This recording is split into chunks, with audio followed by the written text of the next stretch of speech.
100 शब्द प्रति minute dictation start करते हैं 5 सेकेंड बाद।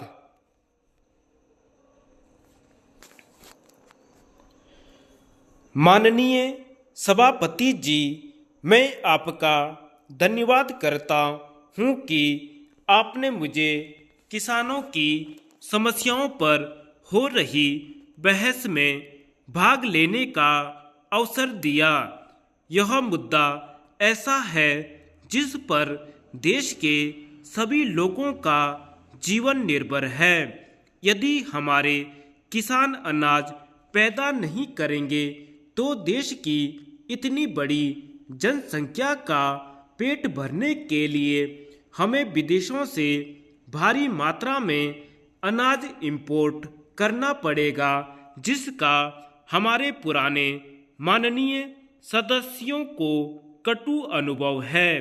आपको भी याद होगा कि अमेरिका से PL 480 के अधीन जो गेहूं आयात किया जाता था, उसको राशन की दुकानों पर लाइन लगाकर हम किस प्रकार खरीदते थे और उसके लाल आटे को नोच नोच कर खाते थे।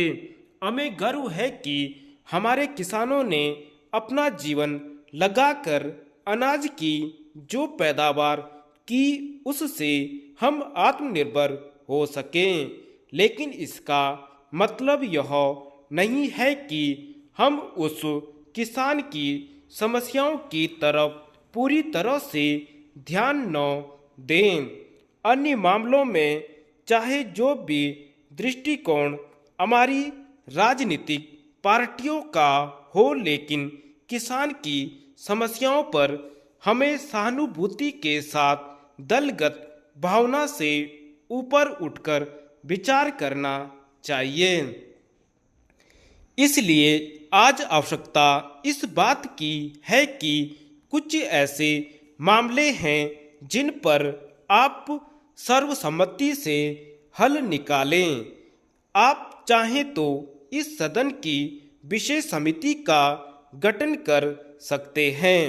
उस समिति में सभी पक्षों के ऐसे सदस्यों को सम्मिलित करें जिन्हें खेती बाड़ी का विशेष ज्ञान हो और जो किसानों की समस्याओं के बारे में पूरी जानकारी रखते हों। फिर उसमें बैठकर तय करें कि सरकार क्या क्या करना चाहती है और कर सकती है। ऐसा करके कोई सर्वसम्मत हल निकालें, तब कोई परिवर्तन आएगा। यदि यह व्यवस्था नहीं की गई तो स्थिति बड़ी विस्फोटक और भयंकर होने वाली है। कृषि मंत्री जी, इसे आप भी अनुभव कर रहे होंगे। हम तो कर ही रहे हैं, क्योंकि हम रोज ही देख रहे हैं कि देश में गरीबी रेखा के नीचे रहने वालों की संख्या लगातार बढ़ती जा रही है और जो अमीर लोग हैं वे और अमीर होते जा रहे हैं। यह किस तरह का आपका समाजवाद है जहां इतनी असमानता है। पानी के क्षेत्र में पुराने तालाबों की जीर्णोद्धार की योजना है। भारत निर्माण हमारी एक महत्वाकांक्षी योजना है। हम फेडरल सिस्टम में अपना जीवन यापन कर रहे हैं। मैं एक प्रश्न पूछना चाहता हूं कि क्या केवल केंद्र सरकार की यह जिम्मेदारी है या राज्य सरकारों की कोई भूमिका होती है। मध्य प्रदेश में 4 महीने पहले भीषण ओलावृष्टि हुई।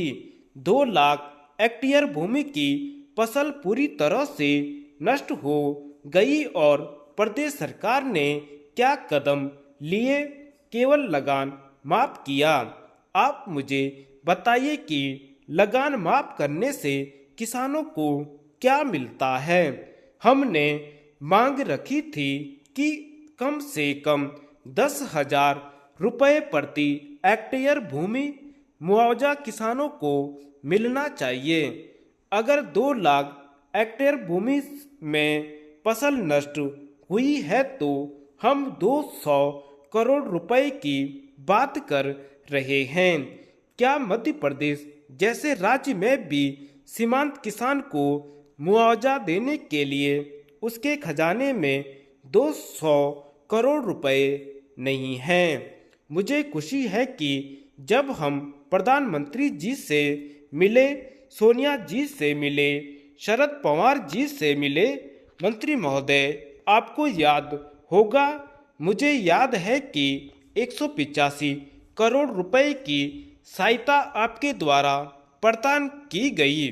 बिजली का बिल अब 3 गुना हो चुका है। जहां 1/3 बिजली दी जाती है, वहां बिजली के बिल की वसूली की जाती है, तो जो किसान बिजली के बिल का भुगतान नहीं कर सकता उसे जेल भेजा जाता है। यह अन्याय देश के किसान पर नहीं बल्कि देश के अन्नदाता पर किया जा रहा है। जैसे हमारे अन्य साथियों ने भी कहा, हमारा किसान अन्नदाता होता है, उसका लक्ष्य अनाज पैदा करने और लोगों का पेट भरना है, केवल पैसे की बात नहीं है। सिंचाई के साधन में भी हमें वृद्धि करनी होगी। हमें जल संरक्षण अभियान शुरू करना होगा। मैं एक महत्वपूर्ण मुद्दे पर चर्चा करना चाहता हूँ। आज सुझावों की बरसात हमारे सामने आई है। हमें नए तरीके से सोचना होगा। हमें इस देश में नई हरित क्रांति लानी होगी और सबसे महत्वपूर्ण बात यह है कि उत्पादन से अंतिम प्रोडक्ट तक सबसे ज़्यादा भाग किसानों को मिलना चाहिए, जबकि आज केवल उसका 10% किसानों को मिल रहा है। धन्यवाद।